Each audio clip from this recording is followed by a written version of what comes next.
seri yang kelima ini, kita akan membahas mengenai teks diskusi.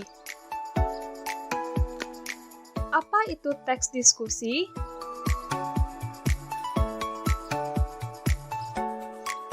Teks diskusi adalah karya tulis yang bertujuan untuk menyajikan sudut pandang yang berbeda mengenai topik tertentu dan mendorong pembaca untuk mempertimbangkan sisi berbeda dari suatu masalah.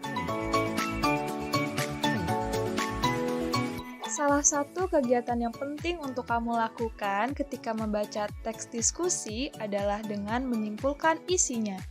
Perhatikan teks diskusi berikut ini.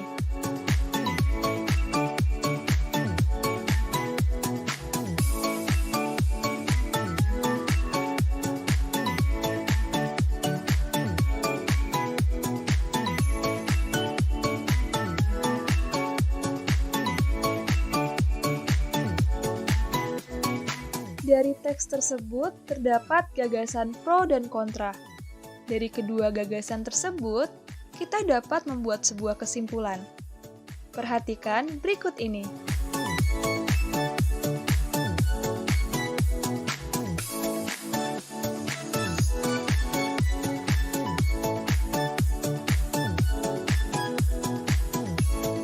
Teks diskusi juga memiliki struktur dan ciri kebahasaannya loh. Struktur teks diskusi terdiri dari pendahuluan, berisi isu atau topik mengenai masalah yang dibahas, satu sudut pandang, yang memaparkan gagasan utama disertai alasan dan bukti pendukung berdasarkan satu sudut pandang tertentu baik pro maupun kontra. Simpulan, yang berisi pembahasan masalah berdasarkan sudut pandang yang berbeda dengan memaparkan kemungkinan penyelesaian masalah tersebut. Adapun ciri kebahasaannya sebagai berikut. Yang pertama adalah keterhubungan kata dan kalimat. Contohnya, mie instan termasuk salah satu makanan favorit masyarakat Indonesia yang sangat mudah disajikan.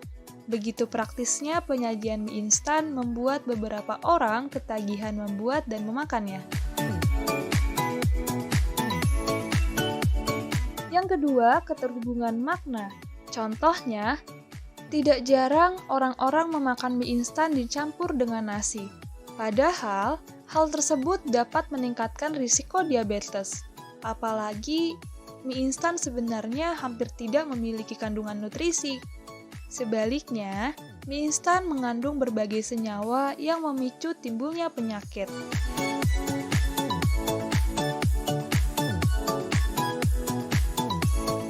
Yang ketiga, menggunakan kata yang bersifat persuasif. Contohnya, meningkatnya kadar lemak dalam tubuh secara drastis akan menyebabkan resistensi insulin. Padahal, keberadaan insulin sangat dibutuhkan oleh tubuh untuk mengontrol jumlah gula dalam darah. Oleh karena itu, lebih baik menghindari memakan mie instan yang dicampur dengan nasi daripada hanya mengikuti selera makan yang akan berdampak serius terhadap kesehatan tubuh.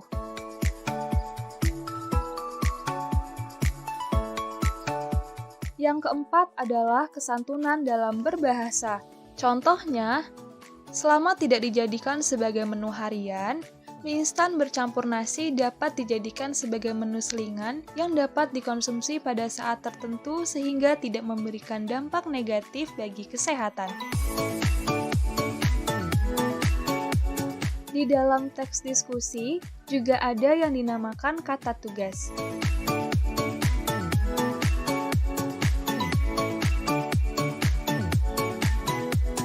Jenis-jenis kata tugas adalah sebagai berikut. Yang pertama, ada preposisi atau kata depan. Contohnya, di Jakarta, ke sekolah, dari pasar. Yang kedua yaitu konjungsi atau kata hubung. Konjungsi sendiri terbagi lagi menjadi 3, yaitu yang pertama adalah konjungsi antar klausa atau intrakalimat.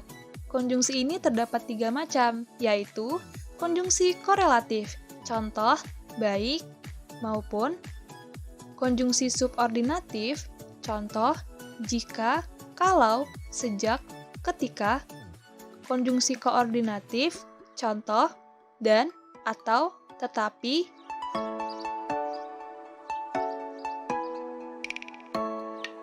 Yang kedua adalah konjungsi antar kalimat.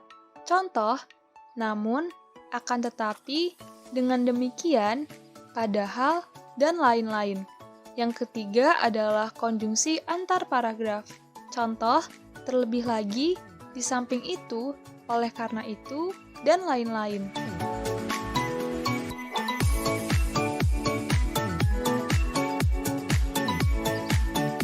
Selanjutnya, dari kata tugas adalah artikula atau kata sandang. Contoh, yang, itu, nya, si, sang. Terdapat juga interjeksi atau kata seru. Contoh, ah, wah, yah, hai, oh, nah, masa, dan sebagainya.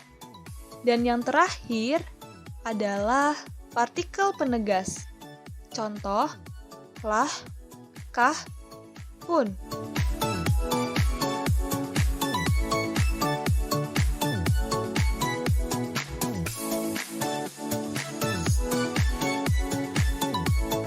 Dalam teks diskusi, kita juga perlu menyajikan pendapat dan argumen yang tepat.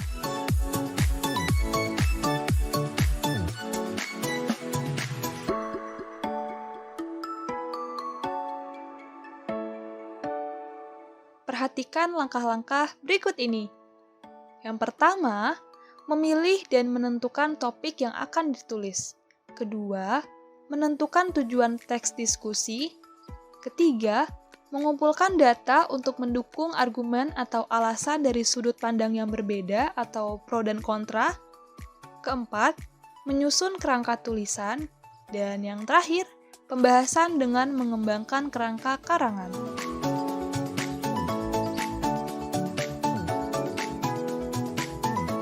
Nah, gimana? Sudah paham kan apa itu teks diskusi? Sekarang, kalian sudah bisa membuat teks diskusi dengan baik dan benar. Jangan lupa kembali dibaca bukunya untuk lebih lengkapnya ya.